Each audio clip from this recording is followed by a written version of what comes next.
Hey guys, my name is Nomalanga Mhlauli-Moses with healthyblackwoman.com. This is my good friend Shaquita Graham with techoweb.com. How you doing, Shaquita? I'm doing good, Noma. This is an interesting topic. Yeah, so let me jump right into it. I'm going to share my screen here and tell you a little bit about the story. So it's about a young woman who is a college student, and she says she only dates men with 700 plus credit scores. I just want to caution you, it's not as bad as it sounds, okay? So she's a young black female college student who stays in Brooklyn, New York, and she says that she's currently a graduate student in Miami. She recently did an interview where she said that I only date guys with high credit scores. Which she said her own score is above 800 and she won't date a man with a credit score below 700. So to the over here says the story behind why she's saying that. She's actually on a path to financial security and her path towards financial security and personal responsibility began when she was 16 years old. And when it comes down to dating men, she says her potential lover has to have a credit score on the that she asks about on the fourth date. Some might say she's wrong for that, but she definitely has her reasons, which she says is grounded in strong family values.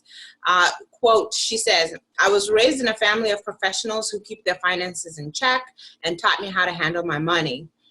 She also says, I have no student loans and I can already take care of myself financially. I need a man who can take care of himself too.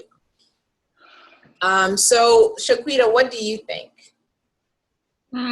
Okay, so listen, I get it. You know, choosing a mate is an important decision, and there's a lot of things you need to consider.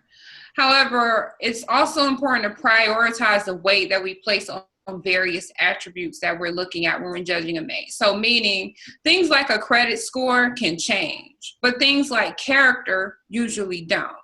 Now, is credit score an indication of character? Maybe it is, maybe it isn't. And I would lean more towards it isn't.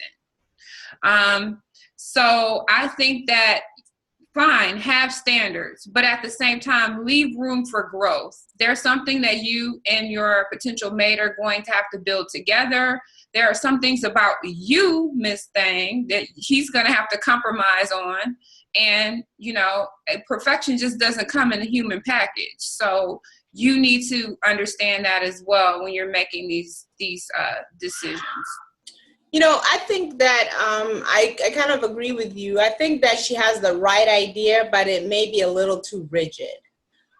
In the sense that you do want to be married to a partner who is a good steward of what he has, who, you know, you mentioned character, who is a person who's responsible, is thinking about the future, makes responsible decisions.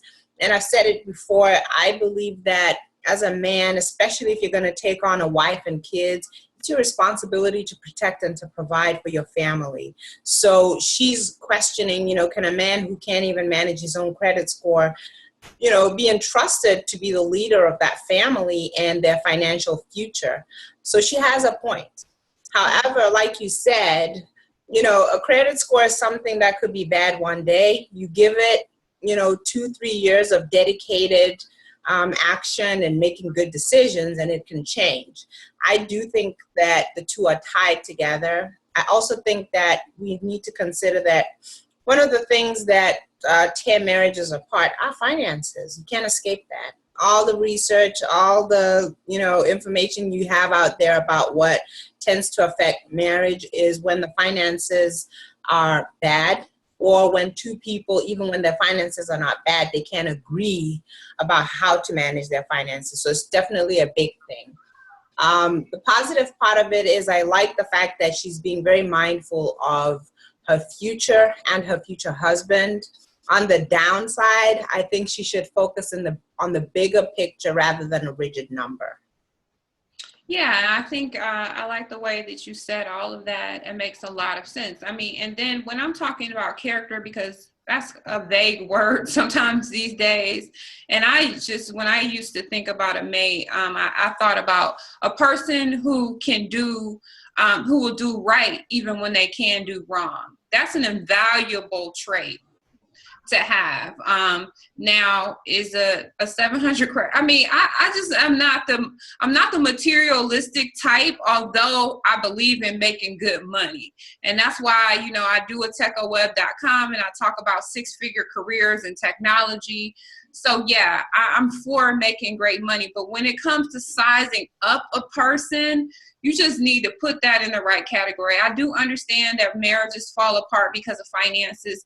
You also need to understand the racial climate that we're in. And as a team, you trade strengths for weaknesses. So I do think that the racial climate is such that women, Black women, have more of an opportunity in the corporate landscape. Not to say this woman, she said that she's been preparing since she was 16 and all of that. So I'm not saying it's just because she's a Black woman. She also put effort into it, and I understand not wanting to risk that.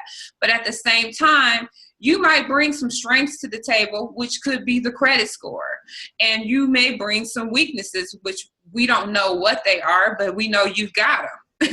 And then he may bring other things to the table. But together, the two of you are making it. You're winning. You're doing that thing. And that's what I think people should focus on, because again, it's a team effort, and life, I'll say again, is a team sport. All those people who are out there talking about not getting married and things like that, you need to understand that you have a lot of benefits available to you when you have a 2-family household. If you're out there sexing and all of those types of things, it's great to have monogamy in play. But, again, I think we've said it, I think that she just needs to prioritize that and have some flexibility, and keep in mind that, especially when choosing a mate, a lot of times you don't even know what's best for you. It sneaks up on you and you're like, oh, wow, who would have thought? Right. Just to piggyback on what you're saying, there is more to it that brings a couple together, and it takes more than just finances for the marriage to thrive, to build a family, to build a legacy, and to even build wealth. There's some people who have a lot of money, but they're the worst kind of people to deal with.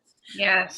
And then there's some people who maybe don't do that well with managing money, but they actually do have character, and they're kind and generous, nurturing, all kinds of things. So I hear what you're saying, absolutely, and co-sign it and agree with it. The one caveat that I will say is that I think sometimes people talk about, nothing else matters and love and all this other stuff. And that's all very well and good, but there is a practical element to life. If you're a princess and you lived in a nice castle or whatever, even if you love the beggar from next door and you think love will carry you and all that, there is a reality to the fact that when that bubble pops, and it always does, it's just a natural progression of relationships, is you have the high and the honeymoon phase where you barely notice anything because you're so quote unquote in love. But there comes the next phase where you start to deal with the reality of your circumstances. And I think that, yes, we do need to kind of be more flexible with who we're dealing with.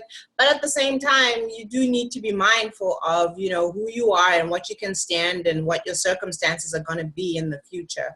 And again, I would just reiterate that a lot of people's marriages fall apart because they just couldn't get that money thing right. And another person is just like, I can't do it, and I have to get out of here to preserve myself, which is sad, but it is the reality. Just my hesitancy in it is, again, when you're going into something like a marriage, nobody can guarantee good times all the time. Right. Score is 800, but let you get in a car accident and be in a coma for 2 years, or things happen. Not to say that, what I'm just saying is life can be unpredictable. Mm-hmm. So therefore, you have to understand that your circumstances are not always going to be the same. I think about the story of Pursuit of Happiness, where the guy, he was struggling. They were trying to build a business together. It just went south. He seemed like a guy who had been trying. Then eventually he got on a roll and got his brokerage together, a stock brokerage company. So yeah, there are things you can see. Just to interject, and she didn't hang around long enough to get to bear those fruits, you know? Right, exactly. Yeah. And the thing is that I'm not saying that there are not signs that you should pay attention to. There are not red flags, but it's just, I think we're both saying get somewhere in the middle of moderation. Just because a person doesn't have a 700 credit score doesn't mean you're doomed to a life of poverty.